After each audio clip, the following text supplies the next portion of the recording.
Allah says in the Quran, in Surah Al-Imran, chapter number 3, verse number 103, Allah says, وَاعْتَصِمُوا بِحَبْلِ اللَّهِ جَمِيعًا وَلَا تَفَرَّقُوا. Hold to the rope of Allah strongly and be not divided.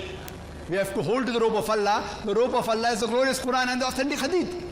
Allah says in the Quran in Surah Anam, chapter number 6, verse number 159, that anyone who makes division in the religion of Islam, oh Prophet, you have nothing to do with him. Making sex, making division in Islam is prohibited, it is haram. But when we ask the Muslims, what are you? Some say I'm Hanafi, some say I'm a Shafi, some say I'm Hanbali, some say I'm a Salafi. What was the Prophet? Was the Prophet Hanafi? Was he Shafi? Was he Hanbali? Was he Malaki? What was he? He was the Muslim.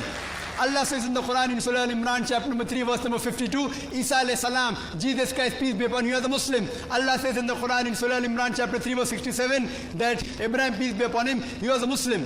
Allah says in the Quran in Surah Fussilat, chapter number 41, verse number 33, وَمَنْ أَحْسَنُ قَالًا مِمَّنْ دَعَا إِلَى اللَّهِ وَعَمِلَ صَالِحًا قَالَ إِنَّنِي مِنَ الْمُسْلِمِينَ. Who is better in speech than one who invites to the way of thy Lord, works righteousness, and says that I'm a Muslim?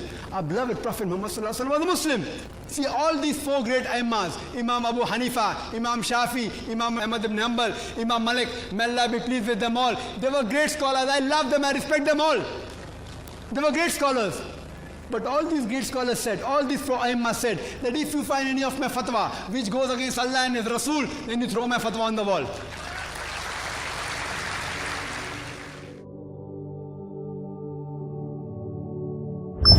سلف صالحین د نیکانو په معنا دي او د صحابه او تابعینو او تابع تابعینو زمانه ته ویل کی چې هغوی د نبوي مدرسې اصلي شاګردان وو لکه مشهور صحابه کرام ابو هريره عبد الله بن مسعود عبد الله بن عباس عبد الله بن عمر او داسې نور رضی الله عنهم او همداشان تابعین او تابع تابعین هغه څه چې د دوی مشترک ول د یوې عقیدې لرل ول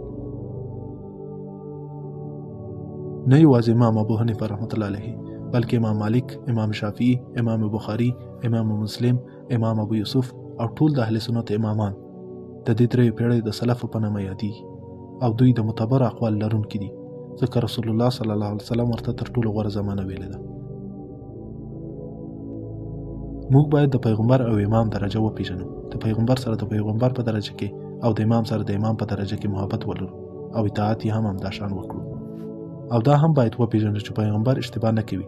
که چیرته اشتباه هم وشي نو الله تعالی د وحی په ذریعه اصلاح کوي او امام چې کله اشتباه شي نو هغه ته وحی نه کیږي او که خبره یې د نصوص خلاف وي نو پرېښودل کیږي لکه د سلفو امامانو خپله داسې وایي چې زموږ قول که د قرآن یا کوم حدیث خلاف وي نو زموږ قول په دیوال وولئ یعنې پرېږدئ.